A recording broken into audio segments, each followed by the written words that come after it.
nuestra presentación. Qué bonito fue la gran apertura, ¿verdad? No sé si algunos de ustedes se conectaron y vieron el transcurso de los 15 años hacia atrás. ¿Cómo nos miramos? Algunos más jovencitos, algunos más viejitos. Dans les dernières 15 années de cette conférence, quand on regarde, lorsqu'on était tous ensemble, on s'embrassait, on n'avait pas de masque. Ok. Um, OK. ¿Cómo nos recordamos todos esos 15 años atrás, verdad? Aquellos que han participado cada año por estos 15 años, me Donc, encantó la fois qu'on on se rappelait de ces 15 ans, pour ceux qui ont participé à tous les ans depuis les derniers 15 ans, j'ai vraiment aimé ce vidéo, cette ouverture. Et en plus, j'ai aimé celui qui nous a apporté le message. Combien de similarités avec nous aussi. Donc, encore, mon nom, c'est Ele Calderon Peña. Je viens du district 299, pardon, qui est dirigé et administré par M. Jorge Macias au bureau d'éducation culturelle. Aujourd'hui, j'ai avec moi mon collègue Ruth Benya et Maria Cuellar qui sont présents ici aussi. Et ils sont ceux qui vont nous aider avec cette réunion. Surtout, je voudrais savoir qui est dans l'auditoire. Est-ce qu'on a des parents, des membres de la communauté ou des administrateurs, des enseignants? S'il vous plaît, je voudrais savoir qui nous savons dans l'auditoire, que nous puissions apprendre qui est là et à qui on va parler durant cette présentation. Je suis un parent, je fais partie du groupe DIPAC. Et mettez-le dans le chat, on n'ouvrira pas les micros, pardon. Donc, s'il vous plaît, on va essayer de garder les micros fermés. Mettez vos commentaires dans le chat. On m'a donné accès au moniteur. Donc, pour moi, ça va être difficile de faire une vérification de la messagerie, le chat et de gérer le tout en même temps, la présentation pour commencer. Donc, s'il vous plaît, tout le monde, assurez-vous que vous êtes en sourdine sur votre micro. Et nous voulons simplement savoir, est-ce que vous êtes un parent? Est-ce que vous êtes les comités bilingues, un professeur, administrateur? Tapez le tout dans la messagerie. Merci beaucoup. Je voudrais rajouter aussi que la raison qu'on le fait dans le chat, c'est aussi on peut sauver du temps pour la présentation aussi, que nous ne soyons pas obligés d'attendre pour vous remettre en sourdine. On veut entendre les commentaires de tout le monde. Malheureusement, on n'a pas beaucoup de temps. Possiblement un autre moment, nous allons pouvoir partager plus à un autre moment donné. Merci.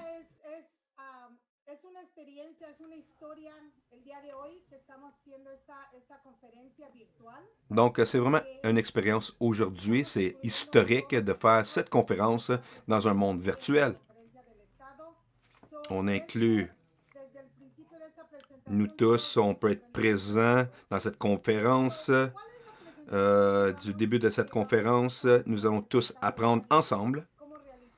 Donc, quelle présentation est-ce que nous allons vous présenter aujourd'hui à propos de comment avoir une réunion efficace?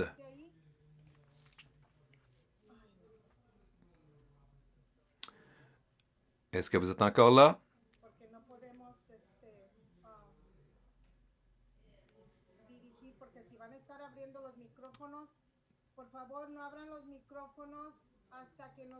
Parce que s'ils vont enlever leur sourdine, s'il vous plaît, ne pas vous enlever de la sourdine jusqu'à ce que nous vous donnons la permission de le faire. Sinon, cet événement, cette présentation, la communication va se faire dans le chat comme on l'a partagé avec mes collègues.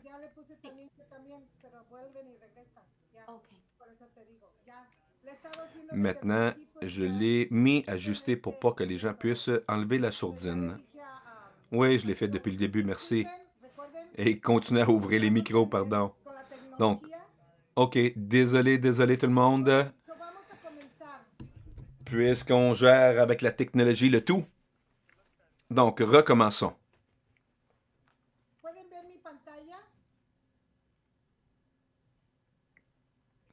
Est-ce que vous pouvez voir la présentation?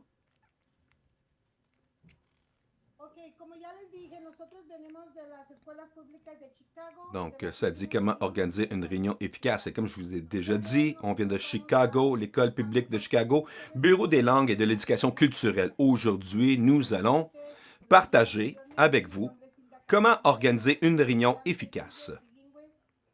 Comme j'ai dit auparavant, Hilda Calderon Pena représente Bilingue des relations communautaires à l'échelle de la ville de Chicago. Et aujourd'hui, est-ce qu'elle veut nous donner quelques paroles? Et ma collègue aussi, Peña, pour savoir qui va partager cette présentation. Bon matin, je suis Maria Cuella. Je travaille dans le bureau des langues culturelles et je suis vraiment heureuse d'être ici avec vous et j'espère que je vais pouvoir partager avec vous et que ce sera vraiment un bon moment, beaucoup d'apprentissage et avant tout, je voudrais dire merci. Merci d'être avec nous aujourd'hui. Bon matin, Rotin, je viens du bureau des langues et de l'éducation culturelle aussi et je suis vraiment heureuse que vous vous êtes branchés ce matin. Et aussi, j'aimerais, comme l'interlocuteur a dit auparavant, je suis arrivé aussi, je ne parlais pas l'anglais au début, et donc tout est possible dans cette vie. De vouloir faire quelque chose, c'est de pouvoir faire quelque chose. On veut aider nos étudiants à réussir tout le but. Donc, merci beaucoup. Donc, on n'a pas beaucoup de temps. Ils nous ont donné 45 minutes. Mais je suis vraiment reconnaissante au Centre des ressources de nous avoir mis dans la première section ici aujourd'hui à ce temps. Donc, on avait 6 autres présentations. Donc, je vous remercie tous d'avoir pris le moment de venir à celle-ci, de nous avoir choisis. Et dans l'auditoire, nous avons 75 personnes qui participent, qui voulaient venir apprendre comment organiser une réunion efficace. Donc, quel est le focus d'aujourd'hui? En autour de la participation des parents, bien sûr. Et ça, c'est essentiel pour l'éducation bilingue. Donc, maintenant, nous allons continuer. Rappelez-vous qu'ils vous ont envoyé un message vous laissant savoir les normes de cette conférence. Et donc aussi, en tant que comité ou en tant qu'organisation, c'est toujours important que vous puissiez avoir vos propres normes à suivre.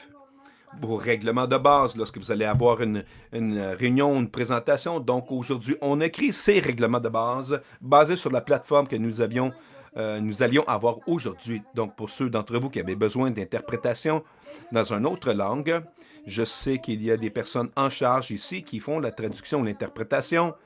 Vous voyez le petit globe en bas de votre écran de la présentation. Si la présentation est en espagnol, ils sont en train de l'interpréter pour vous dans votre langue de choix. Mais nous avons créé aussi des règlements de base pour nous, de pouvoir continuer avec cette présentation au cas où vous avez des questions ou des commentaires. Tout va être géré dans le chat ou la messagerie. Et c'est là que vous pouvez écrire vos questions ou vos commentaires. Donc, mes collègues ici, nous allons essayer de répondre du mieux que nous le pouvons. Souvenez-vous qu'on a besoin d'être patients les uns avec les autres, comme vous avez vu durant l'ouverture du début. Il y a eu beaucoup de questions. Et donc, des fois, il y a des questions qu'on ne parvient pas à répondre. Mais essayez d'être patient avec nous, s'il vous plaît, et dans vos commentaires. Attendez avec vos commentaires vers la fin de la présentation, parce que de cette façon, on peut être plus clair pour adresser les questions que vous avez et de vous donner des meilleures réponses. Avant de commencer, j'aimerais premièrement remercier vous tous pour votre participation pour aujourd'hui, durant cette présentation. Bon, quels sont les résultats d'apprentissage? Bon, pour commencer, c'est à propos de ce que vous allez savoir, ce que vous allez comprendre et ce que vous allez pouvoir appliquer. Et comme vous le savez, le support que nous allons pouvoir donner à tous les participants ici, que vous soyez BPAC, BSC, membre, BPAC, c'est comme dans l'État, le BAC, c'est la ville de Chicago, ou la structure que nous avons au niveau local. Mais dans tout cas, cet apprentissage va vous aider dans d'autres organisations aussi à avoir des réunions plus efficaces. et de pouvoir avoir des idées sur comment atteindre vos objectifs. Qu'est-ce que vous allez comprendre? On est ici pour comprendre le but de la réunion et l'importance d'établir des protocoles d'organisation, que ce soit pour un comité, que ce soit pour le conseil d'administration, ce qu'on appelait que les techniques apprises aujourd'hui pour naviguer avec succès dans nos réunions virtuelles. Et quand on dit des réunions virtuelles, c'est parce que nous parlons des réunions virtuelles depuis la pandémie. Cet apprentissage, vous pouvez aussi l'appliquer, les mêmes principes à des réunions en personne, bien sûr. Donc, c'est des choses importantes. Lorsque vous avez une réunion, vous avez besoin de définir quels sont vos résultats, ce que vous espérez atteindre durant cette réunion. Et ça, c'est les choses que vous allez apprendre durant cette présentation-ci. Donc, OK, on conduit vers l'agenda. C'est vraiment important que lorsque vous avez vos réunions, que vous puissiez être guidé par un ordre du jour, un agenda. Sinon, vous ne saurez pas ce qui va arriver et surtout d'avoir un ordre du jour, un agenda. Ça va vous aider lorsque les gens arrivent en retard ou si les gens ont manqué quelque chose et ne savent pas de quoi on a parlé durant la réunion. Et aussi, vous prenez des notes ou créez vos minutes, si on veut, de la réunion. Vous allez savoir ce qui a été discuté. Comme aujourd'hui, nous avons créé un ordre du jour pour vous laisser savoir c'est quoi qui va être couvert durant la présentation aujourd'hui. On vous a donné le mot de bienvenue qui a été fait par mes collègues et moi-même. Et on va... le deuxième point, c'est comment évaluer, vous, votre première réunion virtuelle. C'est la raison pour laquelle vous êtes ici, n'est-ce pas? Donc, nous allons aussi avoir une activité. Le prochain point, le but de la réunion. Le prochain point, qu'il est important que le comité soit informé. Le prochain point, la communication efficace, les réunions efficaces. Et le dernier point, la participation de l'auditoire. Durant cette présentation, vous allez participer beaucoup. Et comme j'ai dit, vous devrez participer au travers de la messagerie, le chat. Donc, on va se déplacer maintenant vers notre présentation. Donc, la première question que je veux vous demander tous, vous tous ici, et vous allez me dire, bon, pourquoi nous posez, comment évaluez-vous votre première réunion virtuelle? La raison qu'on vous demande cette question depuis la pandémie et son début, vous avez tous participé dans vos écoles. Je veux savoir, quelle était votre impression? Comment vous allez évaluer votre première réunion virtuelle? Et vous pouvez le mettre dans le chat, dans la messagerie. Est-ce que c'était insatisfaisant? Est-ce que c'était plus ou moins? Est-ce que c'était bien, très bien ou peut-être même excellent? Mais aussi, je veux savoir pourquoi. Pourquoi est-ce que vous avez décidé ces critères? La raison. Et je veux que vous mettez dans la messagerie. Participez, s'il vous plaît. Je veux que vous puissiez participer. Lorsque vous le mettez dans le chat, écrivez de quel district vous êtes ou quelle école vous êtes. Mettez votre nom. Et je veux savoir, comment était cette première réunion? Insatisfaisant, plus ou moins bien, bien, très bien ou excellent? On peut voir dans le chat. Est-ce que les gens ont déjà commencé à répondre? Maria, OK, elle a mis qu'elle dirait que c'était bien, très bien ou excellent. On attend d'attendre pourquoi elle a dit ça, OK? Esteron Garcias, c'était très bien. Maria de Lourdes, qui disait que c'était gratifiant de pouvoir communiquer, même si c'était au travers de ce mode de communication. Esmeralda a dit que c'était bien. Voyons voir. OK, est-ce qu'on a appris quelque chose?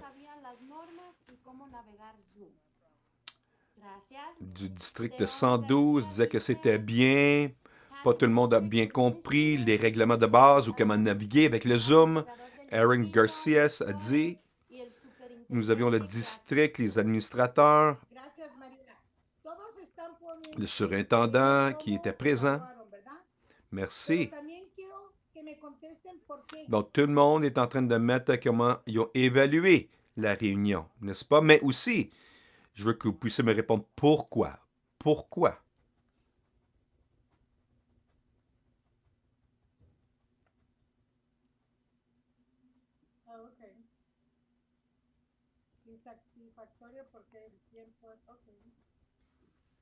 Ok, entonces, ya que todos contestaron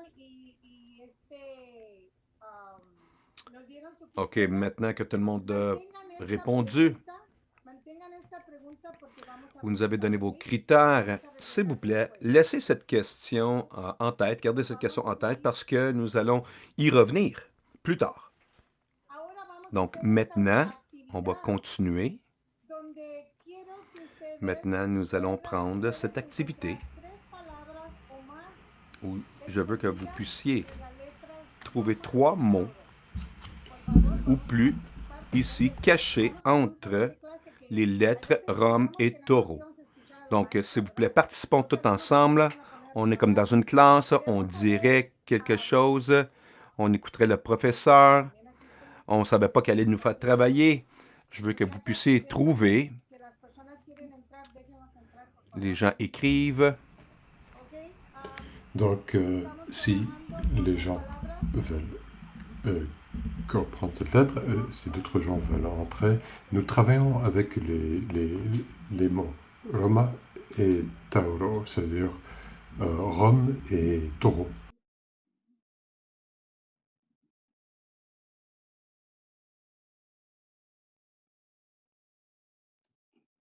Se dan de cuenta, ay, disculpen, se dan de cuenta que cómo estas palabras y cómo Je vous demande pardon. Est-ce que vous voyez comment ces mots, a muchos encontramos casi las mismas palabras, a muchos nos dimos el tiempo beaucoup d'entre nous découvrent les mêmes mots algunos nos et, fueron algo más fácil, et ¿verdad? Esta actividad es importante que ustedes hagan. certains d'entre nous ont pris les choix les plus faciles. Donc cette activité est très importante pour vous. C'est très important de faire cet exercice ou d'en créer un autre selon les signes que vous avez reçus. Parfois, il y a des réunions annuellement où tout le monde revient et puis quand ils reviennent, ils savent comment s'exprimer, se parler. Il n'y a pas de... Bon. Donc à la fin, il n'y a pas de parents qui sont trop timides, qui ne savent pas parler parce que ils sont là depuis longtemps. Donc ils n'ont pas peur de dire, de dire une parole mal placée. Et parfois, quand on est en virtuel, on voit que les gens savent mieux s'exprimer par écrit parce qu'ils n'ont pas besoin de montrer leur visage. Mais ce n'est pas des gens qui savent écrire dans le chat.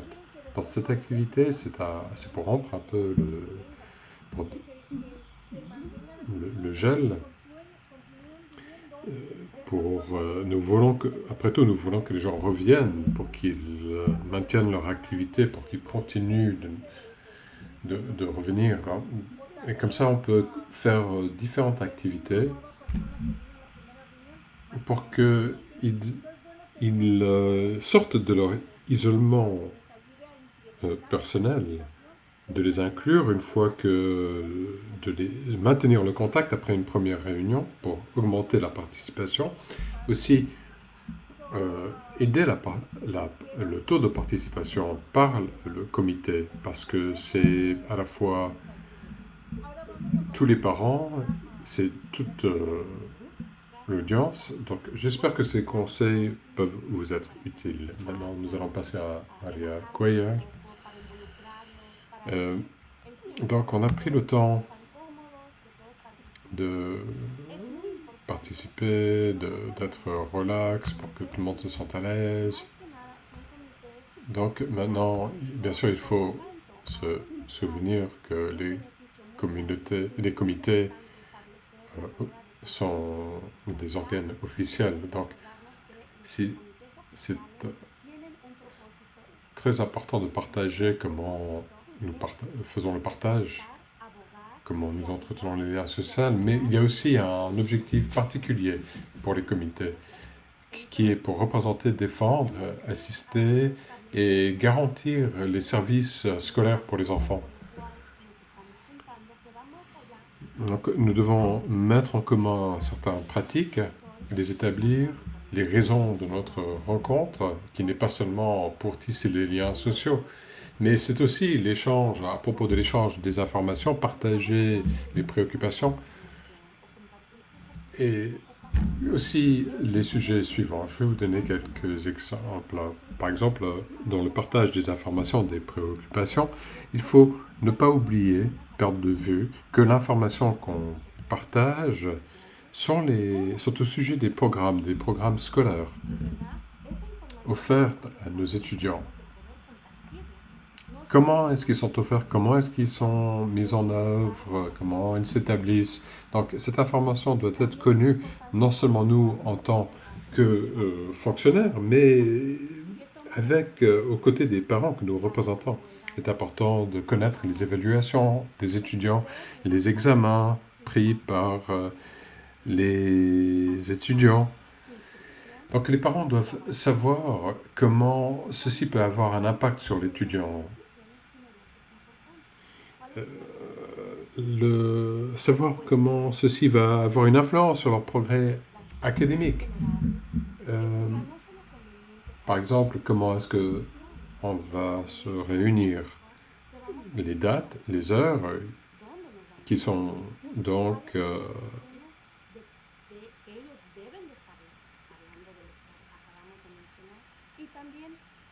adaptées à nos programmes. Mais dans les réunions, c'est connaître les sujets qui vont être repassés lors des réunions, admettre les préoccupations pour mieux remplir leurs fonctions, pour servir de modèle pour les étudiants dans leur éducation. Ce sont les raisons qui doivent être mises en œuvre. Les réunions doivent commencer et se terminer au temps décidé en avance. La saison scolaire doit être prise en compte, donc les réunions doivent être publiées, même si c'est en virtuel ou en personne, c'est égal.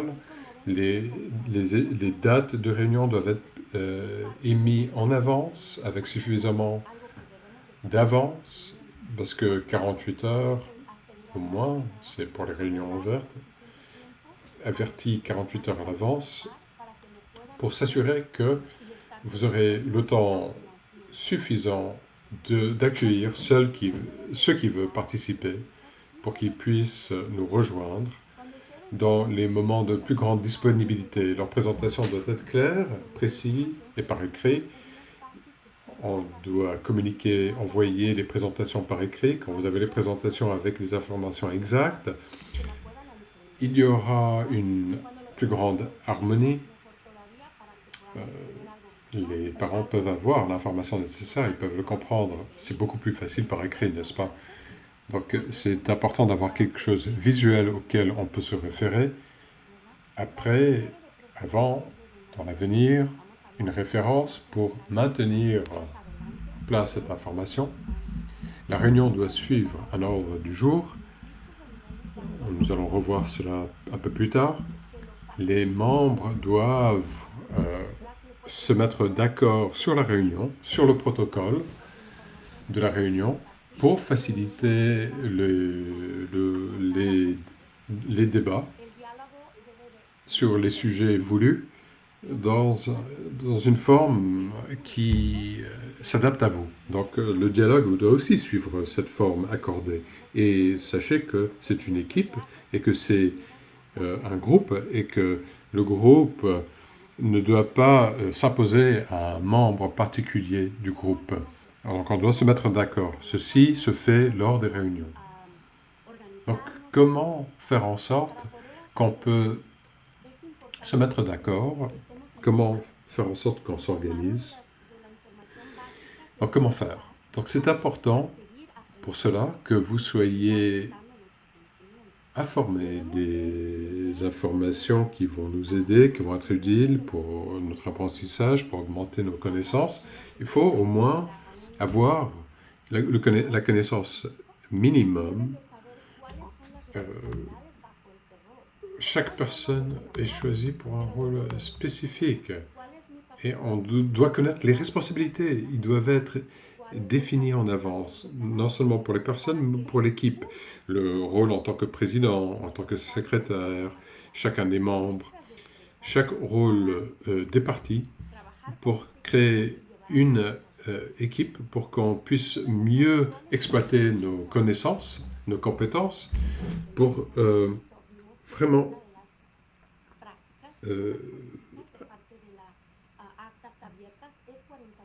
réaliser nos responsabilités.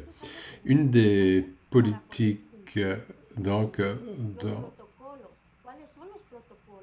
48 heures avant la réunion, il faut connaître les protocoles. Les protocoles doivent être mis à jour. Comment se mettre d'accord, comment bien travailler ensemble. Il faut aussi avoir une liste de personnes sur lesquelles on peut se pencher pour une assistance, le coordinateur, par exemple.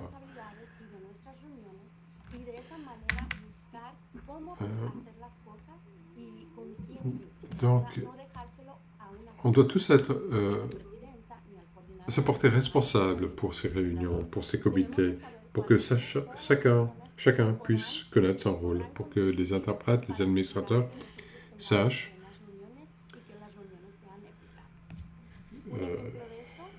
leur rôle pour que chacun puisse contribuer lors de ces réunions et que ces réunions soient bien menées. Un exemple, c'est par exemple l'administrateur, l'ingénieur de l'école ou de l'installation où aura lieu notre réunion. Il faut communiquer avec eux, il faut savoir comment les rejoindre, non seulement les coordonnées et les courriers électroniques, mais les protocoles de communication avec ces personnes. Par exemple, un ingénieur. Parfois, dans certaines localités, l'ingénieur veut un format par écrit, un formulaire par écrit, et veulent connaître un peu ce qui va se passer dans la réunion. Donc ça, il faut le connaître pour mieux s'organiser en avance, et puis pour que les réunions soient réussies. Donc, tout ça, c'est pour mieux atteindre les objectifs des réunions. Maintenant, je vais passer la parole à Ruth, qui va vous parler d'un autre sujet qui est important. Merci, Maria. C'est aussi très important de communiquer. La communication efficace donne lieu à des réunions efficaces. Donc, les bonnes manières, l'étiquette appropriée pour atteindre les objectifs, pour que tout le monde travaille en tant qu'équipe, que tout le monde soit traité d'une manière qui leur donne le sentiment d'être les bienvenus, qu'ils se sentent confortables, éviter les interruptions qui ne sont pas nécessaires. Parfois, on parle, parfois, quand on revoit les gens, on dit « Ah oui, bonjour », et puis on montre aux autres qu'on ne prête pas attention, parce qu'on interrompt, qu'on s'intéresse plus à autre chose qu'au sujet de la réunion. Donc, éviter les distractions, ne pas entretenir des conversations parallèles, ne pas prendre le micro et parler trop longuement. C'est pas une question de ce que moi, personnellement, j'apporte et ce que moi, je veux dire, mais que vraiment contribuer pour que tout le monde ait le besoin et l'envie de revenir aux réunions. Parfois, on est là, corporellement, mais nos esprits sont ailleurs. Alors, on est en train de s'envoyer des textes, on lit notre courrier électronique. Il faut être attentif, il faut être présent physiquement et dans nos esprits, intellectuellement. Dire ce qu'il faut dire dans un temps limité, dans un temps raisonnable. Et les membres doivent garder leur sérénité, doivent être courtois. On a tous eu cette expérience quand dans une réunion, quelqu'un fait une annonce qui nous déplaît et on sursaute. Donc, il faut maintenir notre tranquillité. Peut-être qu'il n'était pas mal intentionné, c'était un commentaire simplement. Parfois, il faut une traduction, par exemple. Ici, en bas de l'écran, il y a un globe, un icône d'interprétation. Pour ceux qui ne parlent pas en espagnol, c'est important que quand vous vous réunissez avec les autres, d'avoir cette option de traduction, d'interprétation, pour que ceux qui nous rejoignent puissent comprendre. On ne veut pas que certaines personnes se sentent éloignées, aliénées. Et puis pour qu'ils continuent leur participation, il faut être efficace, il faut qu'ils se sentent les bienvenus et qu'ils comprennent ce qui se passe.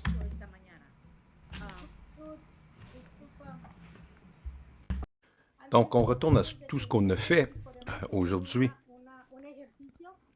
avant d'aller vers le sommaire. Est-ce qu'on peut faire un autre exercice? Bien sûr, on va faire un autre exercice avant de retourner au sommaire. Donc, j'aimerais arrêter et de dire à ceux qui nous écoutent, je veux pas qu'ils nous écoutent tellement, les gens disent qu'on écoute tout le temps ces mêmes gens. Et qui dit que ce qu'ils disent est la bonne chose? Et on fait un exercice, que tout le monde me voit, je veux tous vous voir, je veux voir vos yeux, que vous me regardez, tout le monde porte attention, regardez-moi. Je vais vous dire que ceux qui ne portent pas attention, qui ne regardent pas, je veux que vous fassiez cet exercice avec moi. Et je veux que vous puissiez respirer profondément. Respirez, inspirez, inspirez profondément, expirez. OK. Comment vous vous sentez, votre cerveau? Maintenant, le cerveau est plus léger. Et après ça, je veux que nous puissions voir avec nos propres yeux les premières choses. Je veux voir 5 choses. Je suis ici et vous avez la présentation. Et le focus est sur vous. Je ne pouvais pas mettre le focus sur différentes choses. Maintenant, est-ce que vous avez trouvé 5 choses? C'est peut-être le téléphone, c'est peut-être l'extérieur, c'est peut-être vous pouvez voir plus de choses. Et vous pouvez trouver 5 choses. OK. Après avoir trouvé 5 choses, souvenez-vous. Gardez en tête ces 5 choses. Cherchez maintenant pour 4 choses que vous sentez. 4 choses que vous ressentez. Est-ce que vous aviez déjà pensé à cela? Des choses que vous ressentez.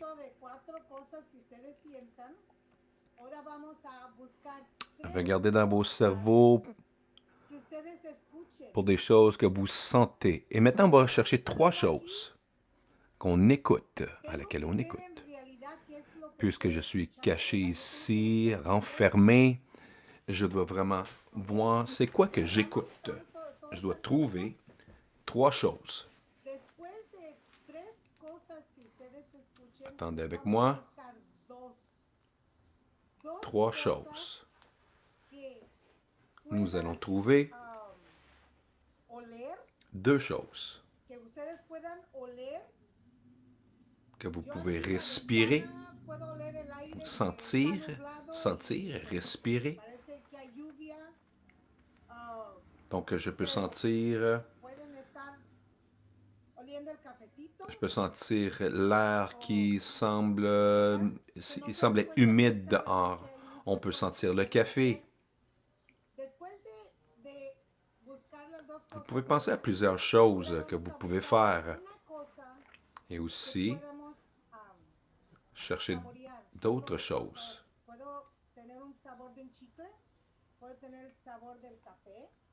Qu'est-ce que vous pouvez goûter? La gomme, le café.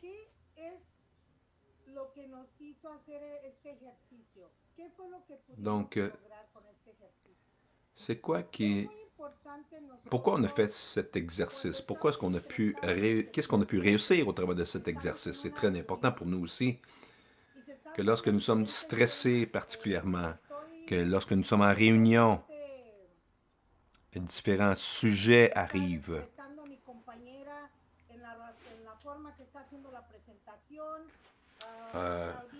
Il y a des défis. La façon qu'ils font leur présentation, l'auditoire qui se plaint de quelque chose ou aussi. Dans vos pensées, vous devez penser avec vos 5 sens. Plusieurs d'entre nous, on ne le fait pas. Et vous avez remarqué, on voit la vue, l'ouïe, l'odorat, le goûter. Donc, on peut faire des multitâches. C'est vrai, notre cerveau se fatigue, comme dans la réunion que nous avons, parce qu'on est vraiment, on est partout. Ces exercices,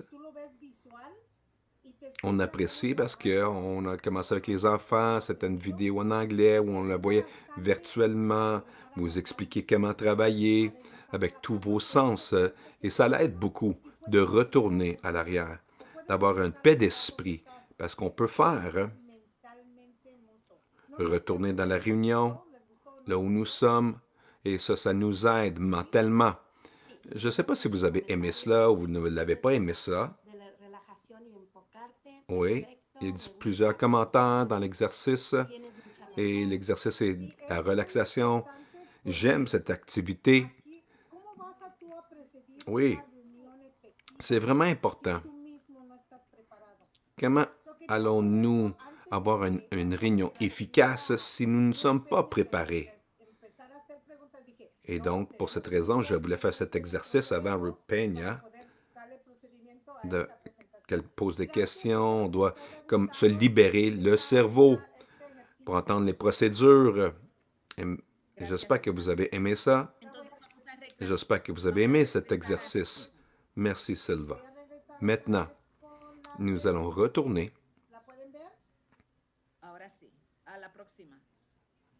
Je vais vous donner la présentation encore une fois. La voilà. La prochaine diapo, s'il vous plaît. Donc, nous allons retourner et nous allons faire un résumé maintenant, quelque chose qui est clair. Quelle était la première activité et c'était quoi? S'il vous plaît, si vous pouvez l'écrire dans la messagerie, vous vous souvenez quelle était la première activité que nous avons faite? Si vous vous en souvenez pas, on est tellement libre dans nos pensées qu'on a peut-être même oublié cela. Les mots, exactement. Roma et Torah. Roma et Torah. 2 mots. Et aussi, que vous avez créé des nouveaux mots avec ces mots. Quel est le but de la réunion? Quelqu'un? Est-ce que vous pouvez mettre dans la messagerie quel est le but? Madame Cuellar avait une réunion efficace. Quelle était... comment avoir une réunion efficace? Et derrière ça, c'est d'être informé, c'est d'être préparé. Préparer notre communauté avec l'information, c'est d'informer. Quoi et pourquoi est-ce que c'est important que les comités soient informés? Pourquoi est-ce que c'est important que les comités soient informés? Pour cette session, pour prendre des décisions, pour amener de l'information au reste du groupe, parce que des fois, les comités, on reçoit l'information et ensuite le reste de la communauté de l'école la reçoit, de comprendre les sujets que l'école va préparer. Merci, oui, c'est ça. De pouvoir informer les parents. Merci, merci et merci d'être interactif durant cette présentation et de partager de l'information. Merci. La communication efficace. Ça inclut quoi au juste? La communication efficace, c'est une ressource pour les parents. La communication, de pouvoir partager avec les parents, d'être unis dans l'école, c'est un des buts. C'est quoi la communication efficace? Ça inclut quoi? Est-ce que vous pouvez inclure dans le chat ici, dans la messagerie, Les parents qui sont informés, qui vont comprendre, sont confortables, ils peuvent comprendre l'importance d'avoir leur communication en langue maternelle. Mais c'est quoi la communication efficace?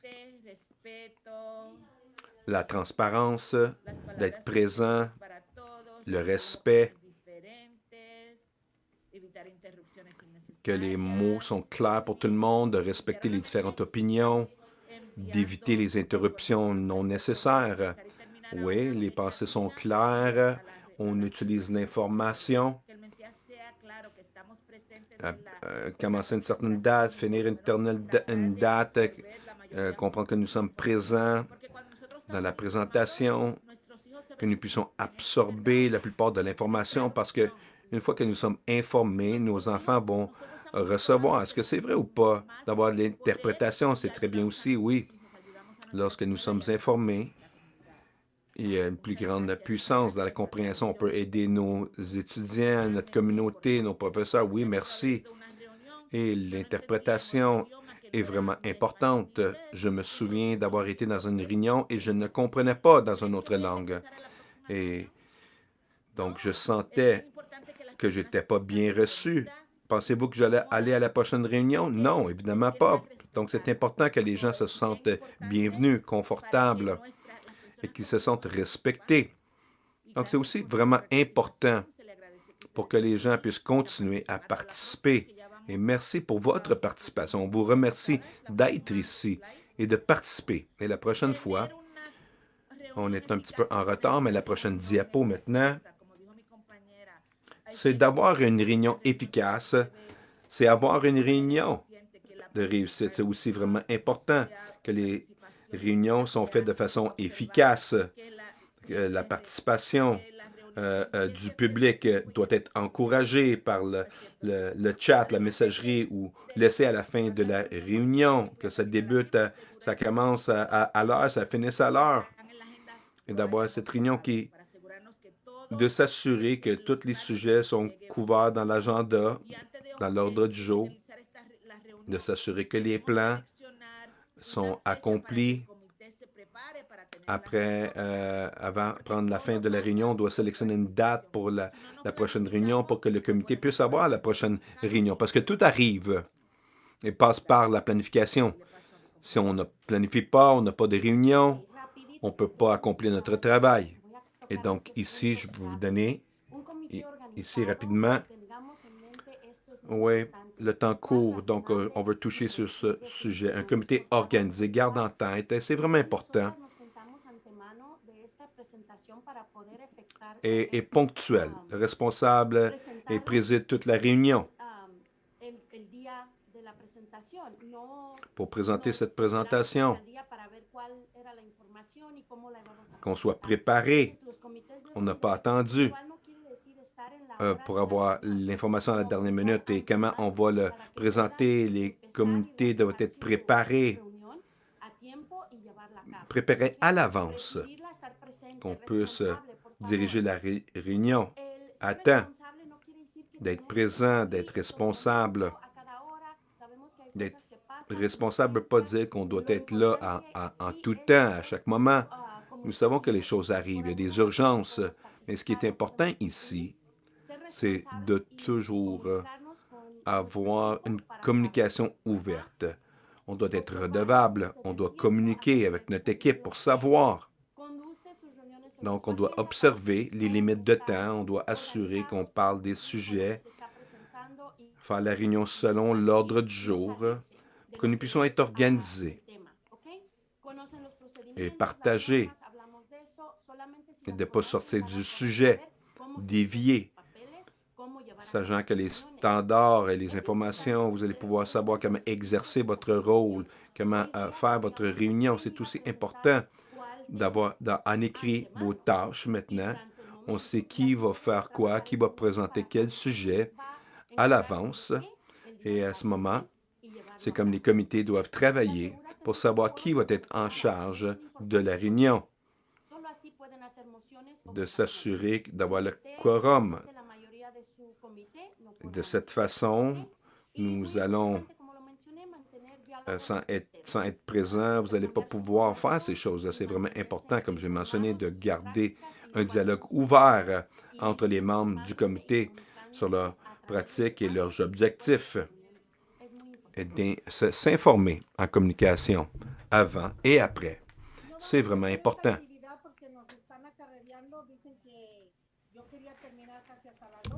Maintenant, on n'offre pas cette activité parce qu'ils nous disent qu'on doit terminer à midi. Ils nous ont dit qu'on ne devrait pas.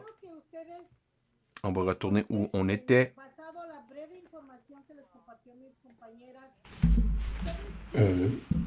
Pour répondre avec les informations résumées données par mon compagnon.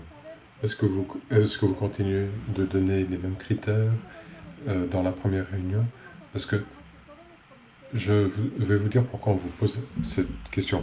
Dans le district 299, tous les comités bilingues en ont été certains. L'administrateur qui était responsable de tous ces programmes bilingues devait s'assurer du nombre d'étudiants dans le programme bilingue, le nombre d'instructeurs, d'enseignants qui avaient la certification pour offrir une instruction de qualité certifiée et quel programme avait été offert au niveau local. Donc, il fallait s'assurer, il fallait savoir quelle information vous avez reçu à ce sujet, que ce soit pour le comité bilingue ou d'autres comités, que dans la première réunion, l'administration vous donne une vue d'ensemble du programme qui sont offerts à l'école. Un nombre de vos étudiants ne sont peut-être pas dans un programme bilingue, mais dans un programme de transition. Donc, pour s'assurer la meilleure éducation pour votre enfant, c'est important de connaître ce que l'école vous offre. Si vous n'êtes pas au courant de cette offre, quand vous allez choisir cette école ou ce lycée, vous n'allez pas le savoir dans cette école secondaire. Donc, comment évaluer la réunion? Donc, utiliser les pratiques qu'on a partagées avec vous. C'est quelque chose qui nous a beaucoup aidé avec nos parents. Il y a le conseil des parents bilingues de Chicago qui représente toute la ville de Chicago, le comité directeur, je les remercie de leur présence, mais c'est pour cette raison qu'on vous demande comment vous allez évaluer ces réunions. C'est important de les évaluer toutes les réunions pour savoir si vous avez eu les résultats voulus pour faire votre prochain choix, suivre votre prochain chemin et aussi savoir comment mieux organiser vos réunions ou les réunions de vos collègues. Maintenant, je vais passer la parole aux participants au cas où il y aurait des questions.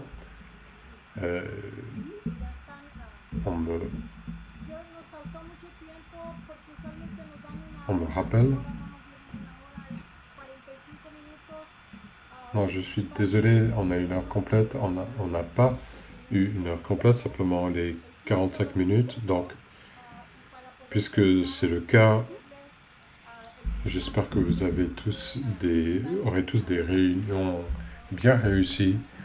Ça se verra. Les preuves se feront dans la durée. Et donc, tout le monde dit merci. N'oubliez pas de compléter vos évaluations. Vous avez reçu un lien d'un questionnaire pour évaluer ce programme et vous aurez un certificat de participation à cette conférence. Il y a aussi mes coordonnées qui vous seront communiquées. Si vous avez des questions, il y a mon courriel, mon numéro de téléphone. Nous sommes le district 299 des écoles publiques de Chicago. L'évaluation, donc c'est une espèce de sondage et vous allez le voir une fois que la conférence sera conclue. Et puis vous pouvez passer sur le lien pour voir comment rejoindre la prochaine présentation.